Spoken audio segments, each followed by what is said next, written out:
Shalom Bracha, que le bon Dieu vous protège, vous donne la santé, la joie. Ce cours de Torah à la mémoire de Hana Bat Shaba Ifegan, Zichronah Bracha, qui nous a quittés au Canada. Que le bon Dieu repose son âme en paix. Je me rappelle, il est venu chez moi il y a quelques mois. Elle pleurait. Et je lui dis, Madame, pourquoi vous pleurez? Elle me dit, eh, je sais que je vais partir. Comme ça, elle me disait. Et les médecins, à chaque fois, ils me coupent un doigt. Et je préfère partir intact. Elle a préparé, elle a programmé son départ jusqu'à la dernière minute. Tout ce qu'il allait avoir, elle a préparé. C'est une femme de Emouna. Elle est décédée le même jour que son mari est décédé. Le 18 Tishri. C'est la folie. C'est la folie. La Emouna qu'elle avait, elle adorait son mari. Et elle est décédée le jour que son mari est décédé il y a quelques années. Et Baruch Hashem, il y a quelques mois, lorsque j'étais au Canada, avant que je quitte le Canada, j'ai dit à son fils, David, je vais aller voir ta mère. Et j'étais la voir à la maison, j'étais heureuse, j'étais contente. Et un mois plus tard, elle est décédée. Mes amis, je voudrais raconter une histoire. Et de cette histoire, vous allez voir la grandeur d'Hachem. Cette famille Ifergan, ils vivent avec la Emouna. Ils ont une grande Emouna dans le tzaddik, Rabbi Haim Pinto. À cette époque, c'était à l'époque de la pandémie. La belle-mère de David, Ifergan, était malade. Sa mère aussi était malade. Une fois, sa mère était à l'hôpital. David, il allait le voir souvent.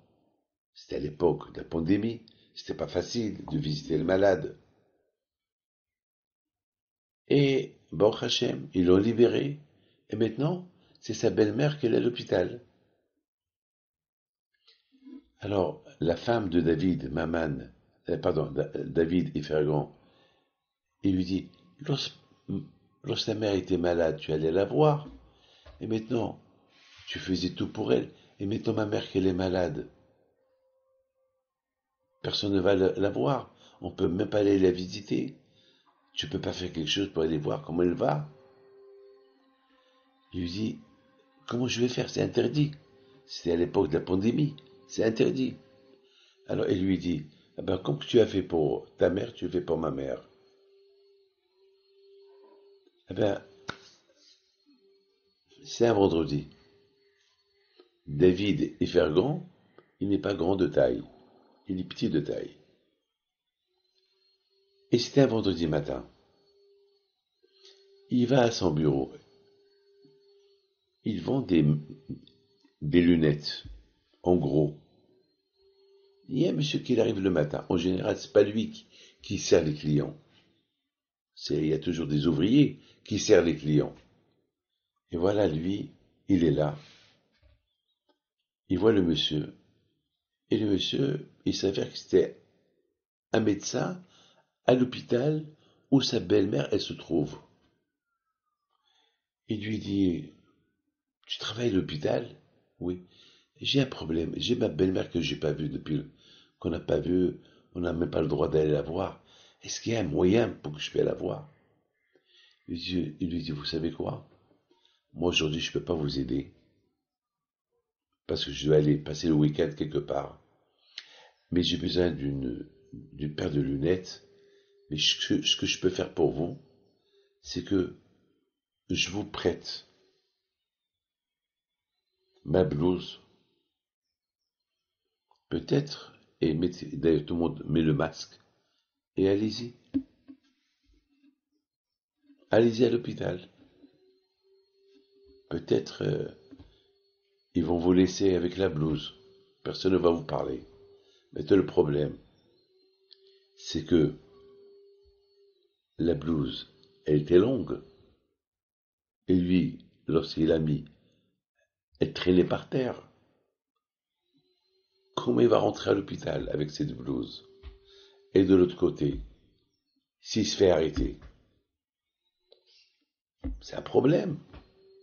S'il se fait arrêter, c'est un problème.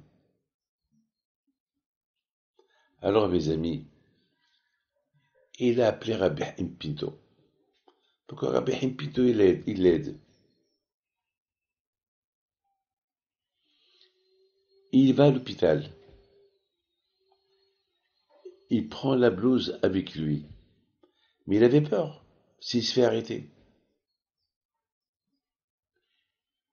Et le bon Dieu, il a fait un miracle. Les portes s'ouvraient sans mettre la blouse. Parce qu'il avait peur de la mettre. Sans mettre la blouse. Les portes s'ouvraient. Et les gens le voyaient. Les infirmières le voient. Ils veulent lui poser des questions. Mais on dirait qu'il y a un autre qui... Il y a eu toujours quelqu'un qui venait arrêter la question. Et les portes s'ouvrent. Et les portes s'ouvrent. Et rien qu'il demande tel était l'endroit. Oh, chacun lui montre. Mais il n'avait pas le droit de rentrer.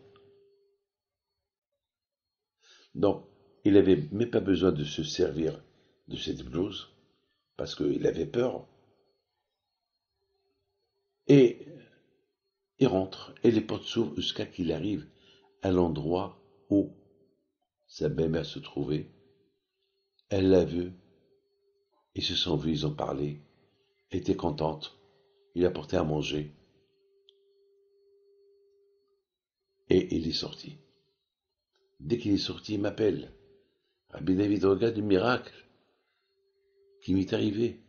J'ai appelé Rabbi Haim Pinto, et par le zéro de Rabbi Haim Pinto, j'ai réussi à rentrer, voir ma belle-mère, pour montrer à ma femme, de la même façon que j'ai ma mère, je respecte et j'ai ma belle-mère. Ben, c'est comme ça qu'il faut être. Moi, je pense que le miracle, c'est le sacrifice qu'il a fait. Il a voulu faire un sacrifice pour faire plaisir à sa femme. Alors qu'Akadosh Baruch Hu, il n'a pas fait prendre des risques. Le contraire. Cette blouse, il n'a pas utilisé. Il avait pas. D'ailleurs, il pouvait même pas l'utiliser. D'ailleurs, même le médecin qui lui a donné, il rigolait. Il a dit, voilà, je vous la donne, mais je sais, vous n'allez pas la mettre parce que je suis plus haut que toi et c'est impossible. Mais voilà, je te la laisse. Vous me la rendez la semaine prochaine. Je sais, vous n'allez pas l'utiliser. C'est impossible. Vous ne pouvez pas l'utiliser. Et c'est vrai, il l'a pas utilisé. Mes amis, c'est ça l'aïmouna. Que le bon Dieu vous protège et vous donne la santé et la joie à Amel Karatzon. Que l'âme de Hana Bat Shaba, elle soit en paix, à Began Eden, et qu'il prie pour toute sa famille à Amel Karatzon.